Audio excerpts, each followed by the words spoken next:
Última hora do nosso Estúdio CBN desta segunda-feira, a hora passando rapidinho, e agora nós vamos falar um pouquinho de sustentabilidade, 4 e 9. CBN Sustentável, com Rafael Fagliari.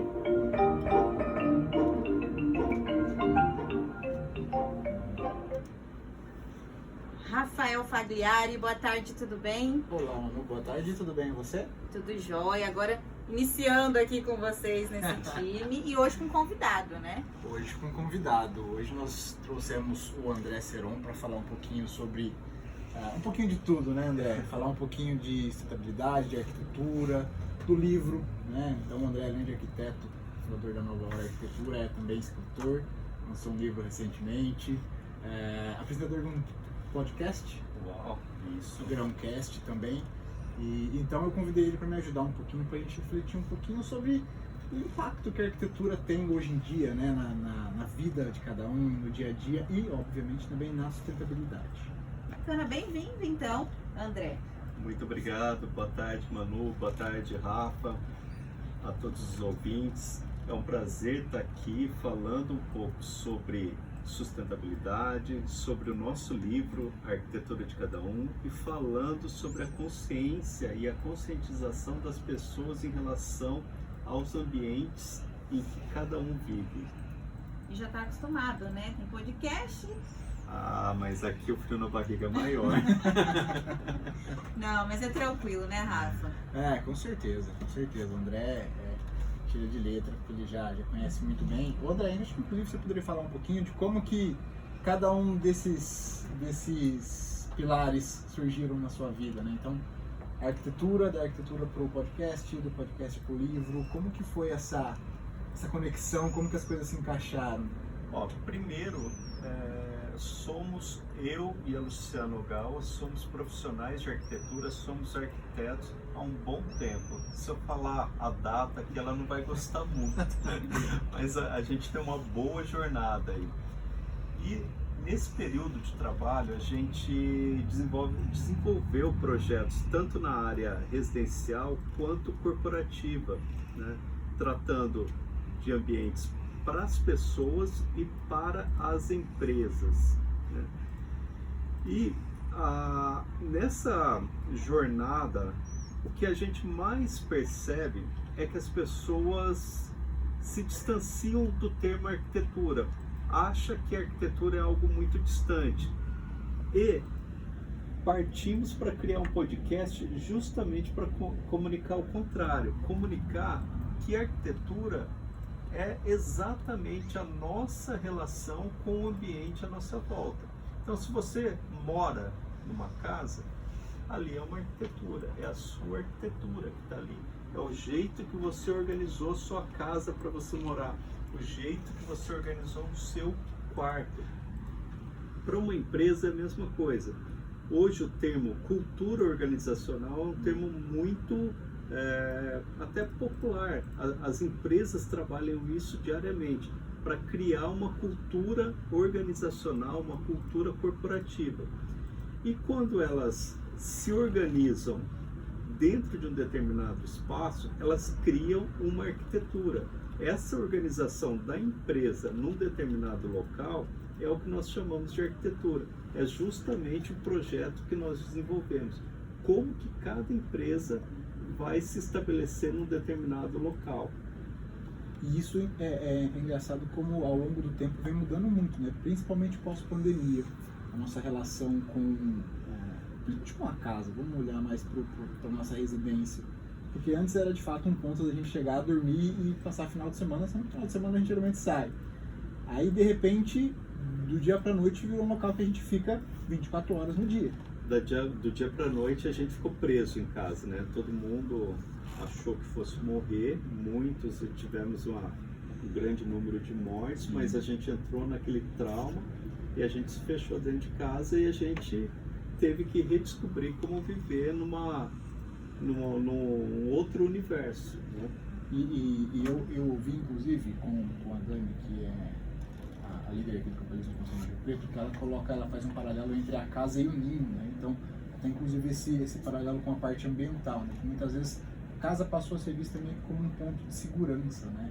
E aí crescem, junto com esse novo viés, novas tendências, né? Então eu vejo muito agora a biofilia. Muitas pessoas investindo em plantas dentro de casa, em apartamentos inclusive, né? Que até pouco tempo atrás era uma coisa um pouco mais distante, né? Não, para você ter plantas tem que ter um terreno, tem que ter uma areazinha, aí de repente dentro de casa, de um apartamentozinho de 50 metros quadrados, é possível a gente fazer ali toda um viés mais trazendo para esse contato com a natureza que também que não deixa de ser.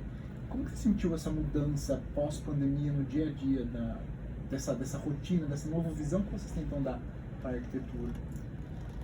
Rafael, quando as pessoas foram confinadas dentro de casa, cada um na sua casa, famílias de 6, 7 pessoas confinadas dentro de um apartamento de 40 metros às vezes, outros com mais condições, mas a gente, invariavelmente, nós fomos confinados dentro de casa.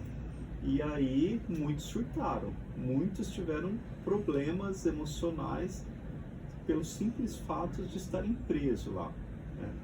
E a casa, esse ninho que você está se referindo, essa proteção que você se refere, é o que nos protege, e ali estão as nossas memórias, a nossa cultura, a nossa memória afetiva está dentro de casa, né? Por mais simples que seja uma residência, as pessoas, aquilo ali é a proteção de cada um. E o termo que você utilizou, biofilia, é um tratado científico que nada mais é que evidenciar que nós precisamos da natureza. Nós nos sentimos bem perto da natureza. A natureza nos faz bem. E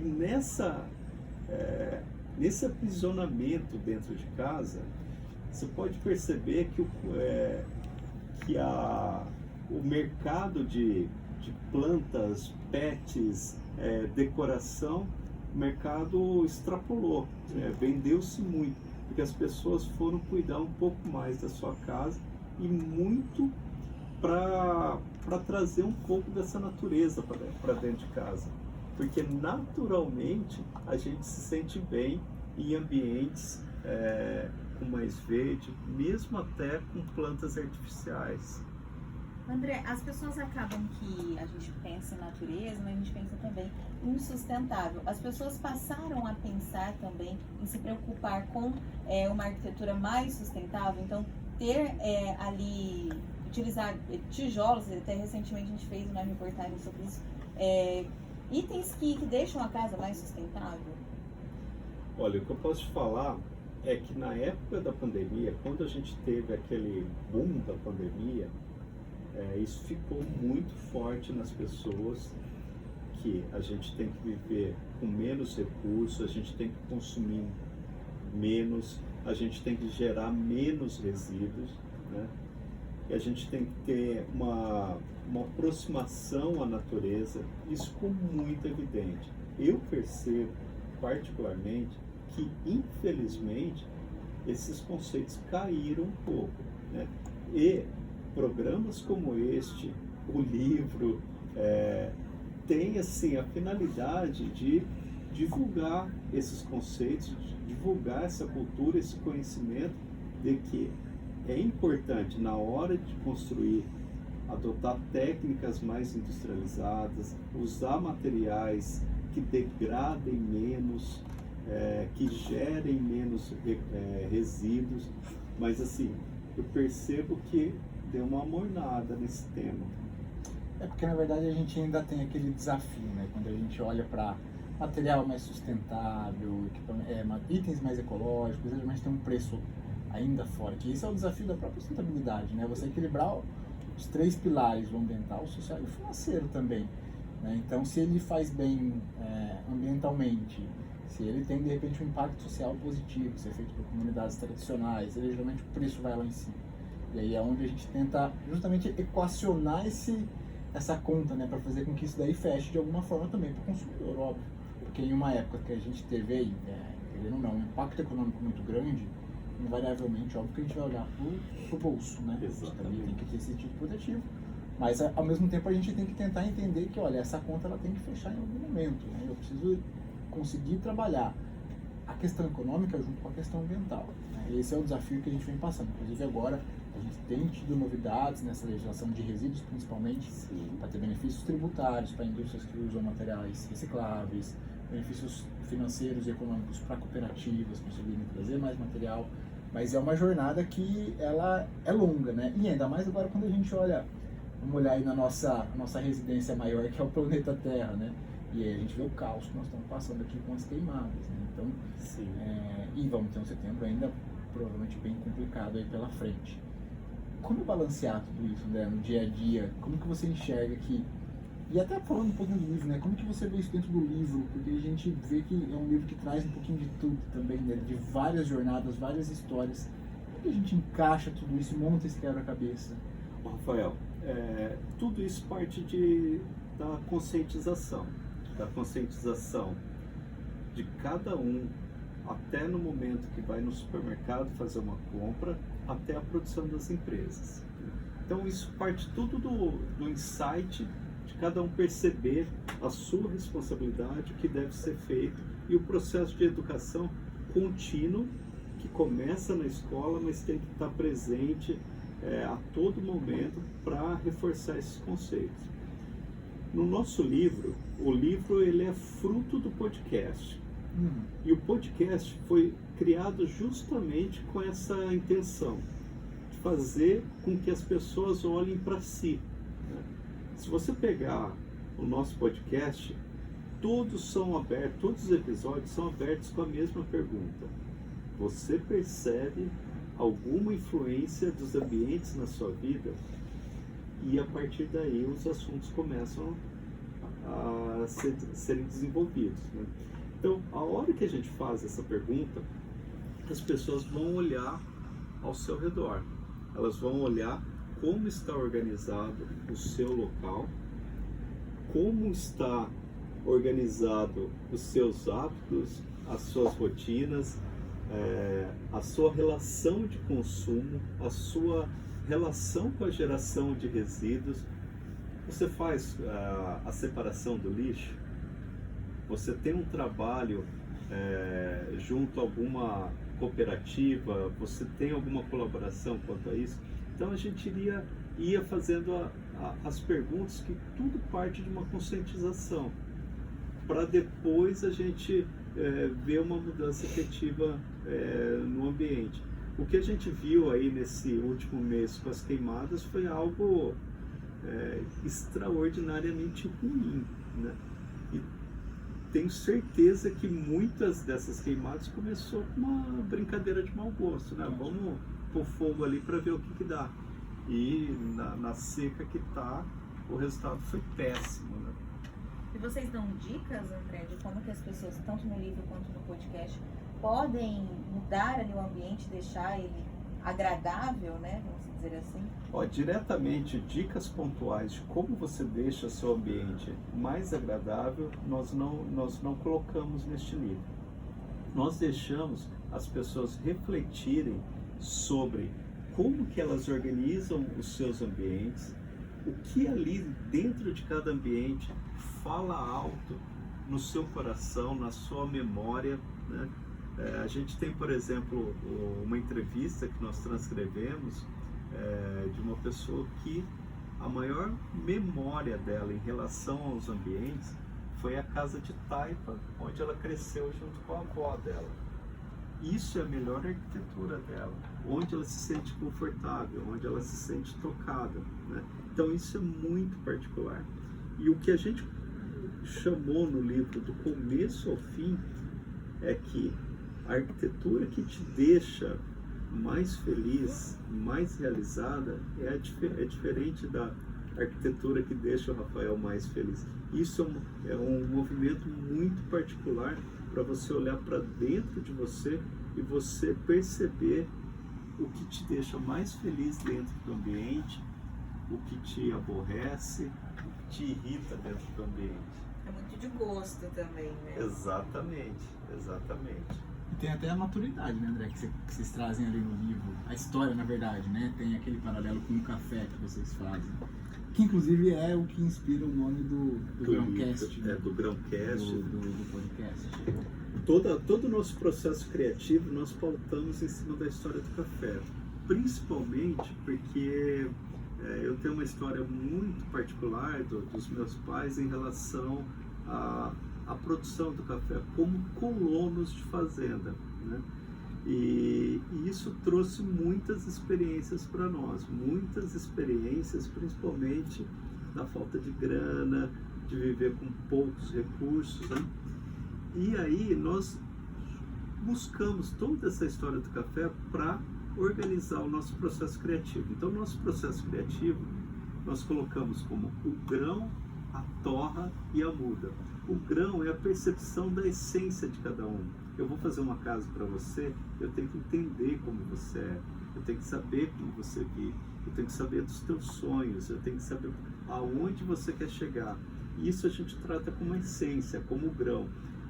A torra é todo aquele processo de transformação que você vai viver para criar aquele projeto, para passar numa faculdade, para pegar o seu primeiro emprego, para ter as suas primeiras vitórias, para chegar num outro estágio que nós intitulamos como a muda, né? A muda é o legado. E por que não? O grão, a torra, uma boa xícara de café.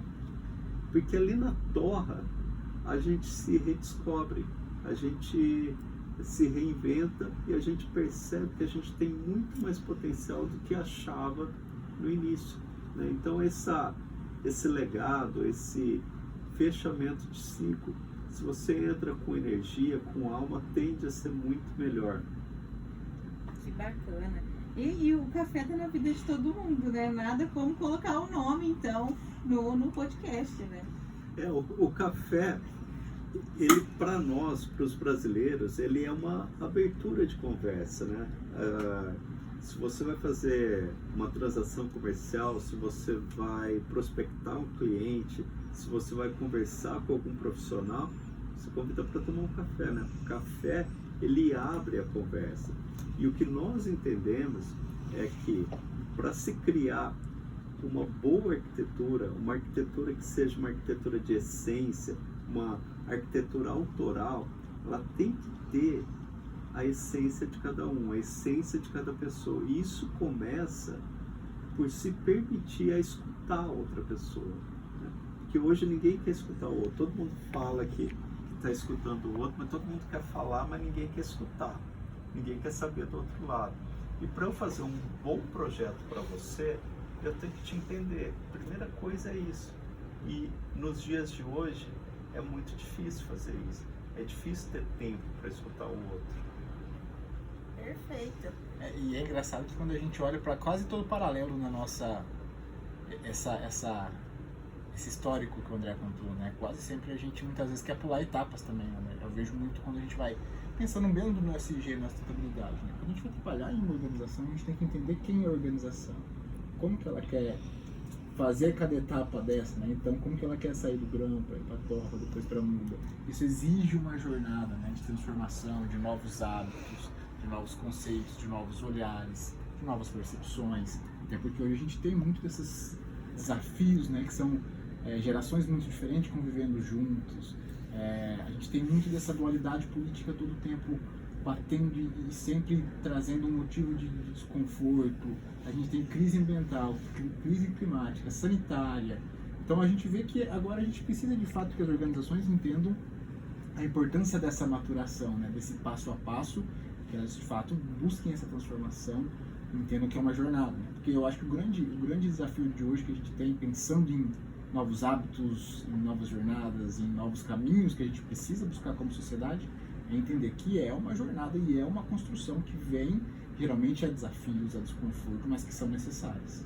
Exato. O desconforto faz parte, o desconforto faz parte da criação e faz parte da evolução, né? O desconforto, a gente tem que viver esse desconforto e a gente está num processo intenso de mudança. O que você falou faz muito sentido para mim, né?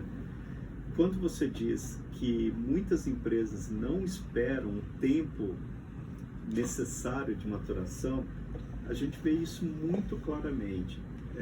As empresas muitas vezes estão falando na sua cultura corporativa, na sua cultura organizacional, estão propagando aí via mídias sociais, redes sociais, uma determinada cultura corporativa, e quando você vai interagir com essas empresas, você percebe que seus processos não estão muito bem alinhados, a sua proposta não está bem alinhada, suas lideranças não estão bem alinhadas, só que ao mesmo tempo ele tem que responder rapidamente ao mercado que ele tem uma produção alinhada com ESG, alinhada com um sistema mais sustentável, e muitas vezes isso não acontece.